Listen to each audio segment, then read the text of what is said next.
One of the reasons I became a YouTuber is because I love to perform, and I'm pretty decent at it if I do say so myself. However, when I was first studying the performing arts, I had a bit of a run-in with a not-so-great situation that I'd like to bring to light to help others who may be in the same situation or may be in a position of authority when situations like this arise. Warning though, the story isn't exactly pretty.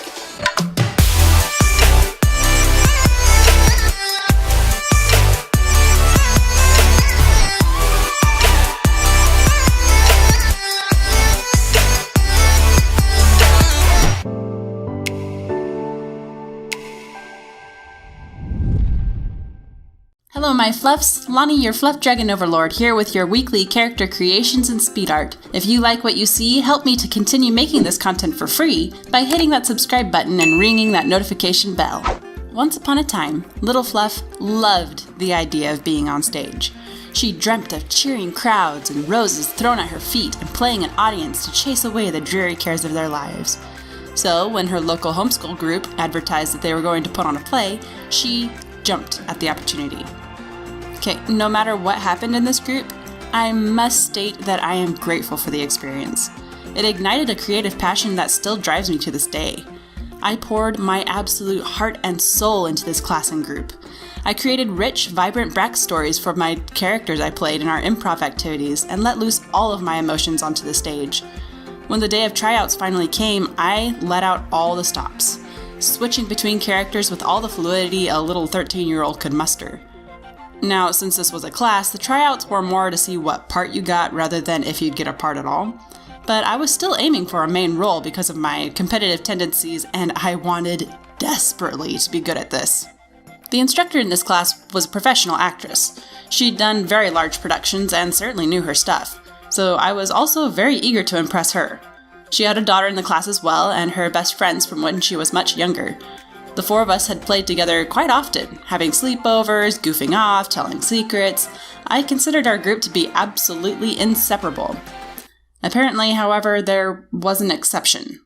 Don't get me wrong, our teacher's daughter was an excellent actress, especially for a 13-year-old.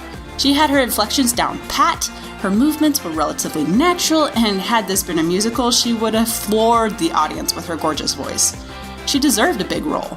Honestly, I expected us four to get the biggest roles in the play, as I saw all of us as gifted young women and wanted all of us to succeed. I remember leaving my tryouts without a single doubt in my mind that I'd done my best and I would get the role I wanted. All of those dreams shattered, however, when my mom walked towards me in the darkened hallway with an apologetic expression.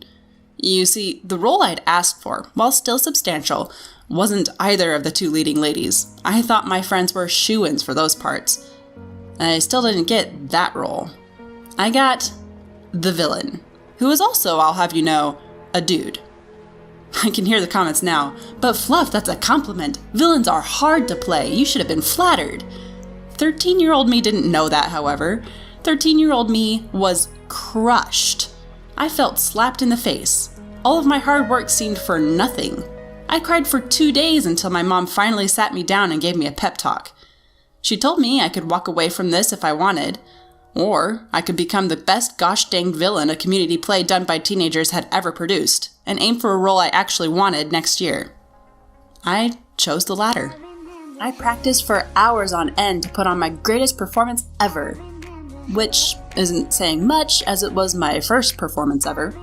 I didn't just act like my character, I became my character during class. I swallowed my pride when all of my friends were giving gorgeous gowns for their roles, and I was stuck with a tunic literally made from couch fabric. Very creative, of course, just ugh. On opening night, I embraced the butterflies in my stomach and stepped out into the spotlight.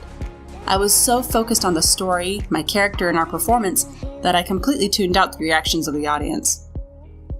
It wasn't until weeks later, when we were watching the recording of our play as a class, that I realized those audience reactions that were threatening to distract me were actually for me. My mom and my teachers laughed at how in character I was, which I didn't know how to take, but I was proud of myself, and that was what counted. The next year, my family moved across the nation for 12 months, then moved back to the same area. I thought things would continue with my friends as if I'd never left. but something was off from the get-go. I attended the same drama class, more confident in my abilities now. The problem was that there was only one leading role in this play, and I was determined to get it. I think my friend felt a little threatened by this determination, and friendship turned into rivalship rather swiftly. I caught a ride home with my friend and her mother, who was directing again after one of the classes, and we were talking about possible roles for the play. My teacher asked me which character I was aiming for this year, and I told her I wanted the leading part. But if not, at least a character with a dress this time. Said laughingly, but I was serious, all the same. We were having a rational discussion about the possibilities and the requirements for the role when her daughter, the friend I considered almost a sister at this point, interrupted and claimed I should take the villain role again. Okay, taking on the previous villain was rather enjoyable after I got over the initial disappointment. He was at least dignified and powerful and mysterious, everything a good villain should be. The villain for this play, however, was a blathering idiot, never a threat, and made an absolute fool of for almost no reason whatsoever at the end. I stared at my friend, dumbstruck, then looked at my teacher to see her reaction and was even more horrified to see her actually contemplating this, and to hear her say, "Yes, I could see that." I felt absolutely betrayed, and when I got home, I told my mother I was dropping the class. I was not going to go through that kind of humiliation.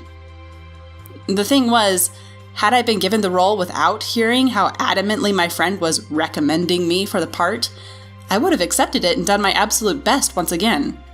After that whole situation played out, however, absolutely not. My mother later revealed that she and my teacher had also had a falling out, and that situation was likely a result of that, so that sucked. Also, my friend and I had started to grow apart. And by grow apart, I mean she no longer invited me to stuff unless I already knew about it beforehand, or she felt obligated to bring me along. She would talk about what her friends and her had done together without me over the weekend in front of me. At dances, I'd try to join my old group, and she would act as if I weren't even there. I started to hate going to any social gathering in which she'd be attending. Although I did get to best her in a karaoke contest that one time. That was satisfying, until I remembered what it used to be, and then it seemed rather empty and pointless. I've kind of had difficulty making those truly close friends ever since. So yeah, I guess the moral of the story is to not go into drama class with good friends. Or do, if you really want to test your friendship. I don't know, I'm not your mom. But what about you? Have you lost any friends due to being overly competitive or to the adults not getting along? Tell me your stories in the comments below. A very special thank you to my patrons, especially Shadow Symbiote, Gigabit the Saved Gamer, Queen Haiku, Thundernote the Change Pony, and Sharpwit for their generosity and epicosity in supporting this channel. If you would like to join my private Discord server, get featured in my videos, join my monthly livestream, get free art, and a bunch of other awesome stuff, click the link in the description below. Stay fluffy, my friends. See you next time.